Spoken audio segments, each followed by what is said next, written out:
Audi is such a weird brand right now. You see those four rings, and you honestly have no clue if the person driving just wanted a nice, quiet commuter car, or if they're out here with 600 horsepower under the hood. The lineup is just everywhere. You got $38,000 sedans, and you got $130,000 wagons that European criminals use as getaway cars. Same brand, same four rings. So today, I'm breaking down the 7 levels of Audi, so you actually know what's pulling up next to you. Let's get into it. Level 1, the entry level. This is where everybody starts, and Audi has 3 cars sitting at this level: the A3, the Q3, and the A1. The A3 is the classic starting point. Starts at around $38,000, 2.0-liter turbo 4-cylinder, 201 horsepower, 0 to 60 in 6 seconds. Quattro all-wheel drive comes standard. Now look, 201 horsepower for almost $40,000. I know. A Honda Civic Si is right there, bro. Literally right there. But nobody buys the A3 for the specs. People buy the A3 so they can casually drop, "Yeah, I drive an Audi," into a conversation and not be lying about it. And under all of that, this car sits on the exact same platform as a Volkswagen Golf. Same skeleton, same engineering. Audi just charged you $15,000 more for it. Then you got the Q3. Same idea as the A3, but it's a small SUV. 228 horsepower. Starts around $40,000. This is for the person who wants an Audi but also needs to sit a little higher because they can't parallel park. It's the A3 that ate a little more. And for my European viewers, there's also the A1. This one doesn't exist in the US. The A1 is basically the smallest Audi you can buy. Tiny little hatchback. It's the "I'm 19 and my parents helped me with the down payment" Audi. All 3 of these cars are solid. They look clean. They don't feel cheap. But let's be honest. You're buying the badge at this level, and that's fine. The badge does something to people, bro. Just please do not race anyone at a red light in any of these cars. Please, I'm begging you. By the way, if you're actually about to buy one of these, do yourself a favor. I made a spreadsheet that tells you what any car actually costs you, not the sticker price, the real number. Insurance, fuel, maintenance, all of it. Because that A3 is not a $38,000 car, bro. It's not. Link in the description, you'll thank me later. Level 2, the mid-range. This is where Audi starts to actually feel like Audi. You got 4 main cars at this level: the A4, the A5, the Q5, and the A6.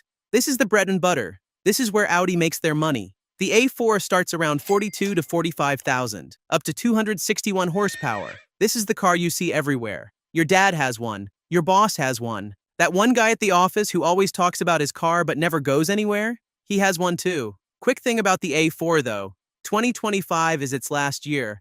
Audi is killing it off and replacing it with the new A5. The new A5 is basically a bigger, better A4 with 268 horsepower and a completely redesigned interior with a massive screen. Starts around $50,000. So if you're shopping at this level right now, the new A5 is probably the move. Then there's the Q5. This is Audi's best-selling car, period. The Q5 sells more than anything else in the lineup. 268 horsepower. Starts around $50,000. All-wheel drive, comfortable. This is the car that pays for all the crazy stuff Audi does at the higher levels. And finally, the A6. The A6 is the step up in size, longer, more legroom in the back. It's the same vibe as the A4, but everything is just a little more. Nobody has ever had a strong opinion about any of these cars. Nobody has ever been like, "Bro, the A4 changed my life." No. But also, nobody has ever been disappointed by one. They just work. Level 3, the sport tier. Okay, now we're cooking. At this level, you got the S3,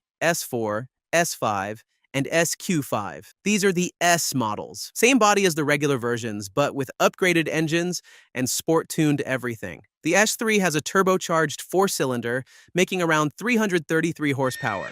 The S4 jumps to a 3.0-liter V6 with 349 horsepower, 0 to 60 in 4.4 seconds. The S5 gets the same V6, but with 362 horsepower. And the SQ5 is basically the S5 engine dropped into the Q5 SUV body. 362 horsepower in a family SUV. What makes the S models special is that they look almost identical to the regular version. Most people on the street cannot tell the difference. The S4 looks like your accountant's car.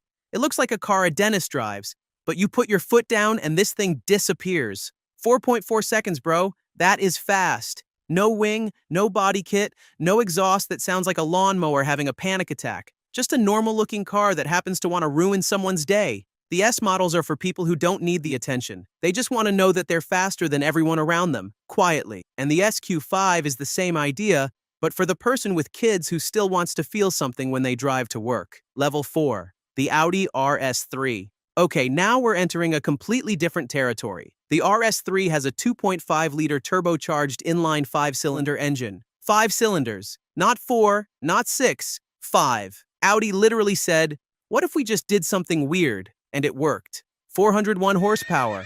In a compact sedan. This car is the size of a Corolla, bro. 0 to 60 in 3.8 seconds. Starting price around $62,000. But the horsepower is not even the main selling point. It's the sound. That 5-cylinder sounds like nothing else on the road. Nothing. It sounds angry for no reason. Nobody else makes one. Every other manufacturer looked at it and said, nah, that's too complicated. Audi said, we're keeping it. And thank God they did. This might be the last generation that gets this engine. So if you ever see one in person, just stand there for a second. Listen to it. Level 5. The Audi RS6 Avant. Bro, the RS6 Avant is a station wagon. A wagon. The type of car your grandmother used to drive to the supermarket. But this wagon has a twin turbocharged 4.0-liter V8, making 621 horsepower.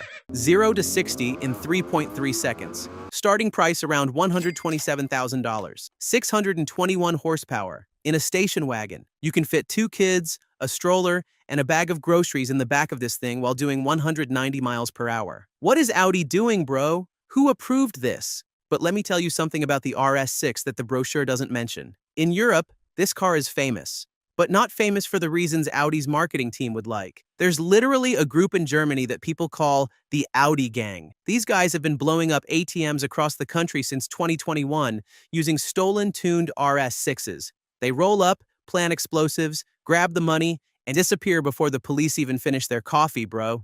And that massive bank heist in Gelsenkirchen at the end of 2025? They drilled through a vault wall over a single weekend, cracked 3,000 safety deposit boxes. And what did they use as the getaway car? A stolen Audi RS6 Avant. I'm not promoting anything. I need to make that very clear. But if the criminals of Europe are choosing your car over every other car on the market, that tells you something about the engineering. The RS6 is fast enough to outrun police, big enough to carry anything, and it looks like a family car, so nobody suspects it. Audi accidentally made the greatest getaway vehicle in automotive history. Accidentally, sure. Level 6. The Audi RS7. Same engine as the RS6. Same 621 horsepower. Same twin-turbo V8. Same 3.3 seconds to 60. But instead of a wagon, you get a 4-door sportback that is genuinely one of the most beautiful cars on the road today. Starting price around $129,000. The RS7 has this fastback roofline and these wide fenders, and it sits on the road like it's about to do something illegal. Even when it's parked, this car looks like it's moving. When you see an RS7 in your rearview mirror, you don't sit there and think about it. You move immediately, because whatever is behind that wheel is not interested in going the speed limit. Trust me. The RS7 does 174 miles per hour with the right package. It has rear-wheel steering, adaptive air suspension, and it still has a usable back seat and a hatchback trunk. And if you're wondering what happens when Audi goes electric at this level, they made the RS e-tron GT. Same kind of energy, 637 horsepower, 0 to 60 in 3.1 seconds. But no V8, no exhaust note, just silence and violence. This car is stupid fast and stupid beautiful and stupid expensive. And somehow it's still not the final level. Level 7. The Audi R8, the final level. The R8 is a mid-engine supercar with a naturally aspirated 5.2-liter V10 engine. No turbos, no superchargers, just 10 cylinders screaming at 8,700 revolutions per minute. The final edition R8 GT made 602 horsepower, 0 to 60 in 3.3 seconds. Top speed 199 miles per hour. And here's the part that blows everyone's mind. The R8 shares its platform and its engine with the Lamborghini Huracan. Same platform, same engine. A Lamborghini starts at like $250,000. The R8 started at around $150,000. Same car, different badge, $100,000 less.